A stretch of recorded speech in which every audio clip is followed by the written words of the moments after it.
Aftermath of Hurricane Isaac along the northern Gulf, and there are new questions tonight about whether the new multi-billion-dollar levee system that did such a good job protecting New Orleans may have contributed to some of the flooding outside the city.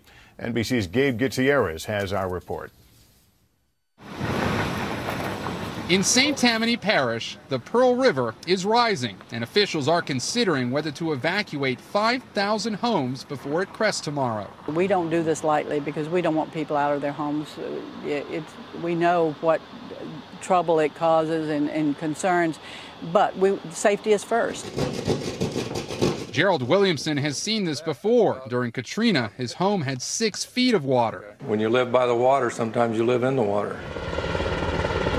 Today in Plaquemines Parish, as the National Guard airlifted hay to stranded cattle, flood victims applied for federal aid. I think that you're going to have to build a gigantic wall around southeast Plaquemines Parish to protect it, and that's never going to happen. But as floodwaters drop and power crews work, neighbors here are raising questions. It makes me angry because you're gonna put this flood system up, which is a good thing. It's a good thing. It stopped the city from flooding.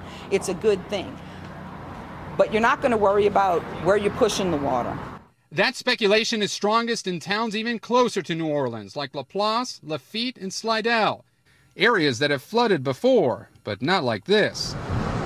Facing pressure from local officials, the Army Corps of Engineers now says it will investigate whether New Orleans' $10 billion upgrades to its flood protection system came at the expense of surrounding communities. Critics say it pushed more water into new places. There's lots of flooding out there. But the Army Corps says it expects to find any impact minimal. We would not have built a system that would have induced flooding in other places. The upgraded system behind me was largely reinforcements and not new construction. And the Army Corps says Isaac was just very different from Katrina and hung around longer. Meanwhile, about 250,000 homes and businesses in the Gulf Coast are still without power. Lester? Gabe Gutierrez tonight. Thanks. Now to a growing